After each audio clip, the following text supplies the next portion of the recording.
5600, c'est le nombre de places dont dispose la Côte d'Ivoire pour le Hajj, pèlerinage en Terre Sainte d'Arabie Saoudite, édition 2013.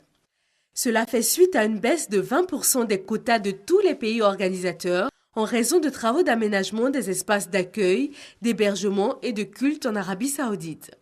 Cet important événement religieux est co-organisé par l'État et par des organisateurs privés.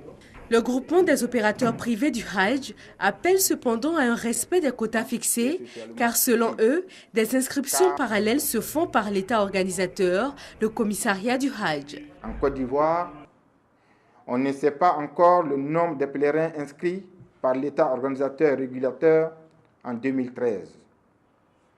Pourquoi presser les organisateurs privés qui, dit-on, restent dans les délais? Leurs inscriptions à leur niveau vont jusqu'à fin août 2013. L'État organisateur régulateur inscrit les pèlerins depuis le 25 mars 2013, qu'il laisse le quota des privés tel qu'il est après la mesure de diminution. Pour la Direction générale des cultes, par contre, la date limite était fixée au 30 juin dernier. Le directeur de la vie cultuelle précise qu'à ce jour, les organisateurs privés n'auraient pas le nombre d'inscriptions nécessaires et risquent de mettre à mal toute l'organisation.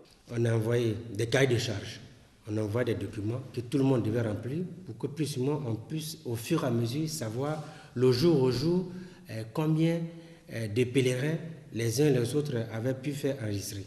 Si les quotas qui ont été attribués aux différentes structures privées, si ces quotas ne sont pas atteints, et que l'année prochaine, nous, au niveau de l'État, au lieu de 7 000 qu'on demande à revoir encore à la hausse notre effectif, je pense que les gens de l'autre côté vont trouver que la Côte d'Ivoire n'est pas un État sérieux.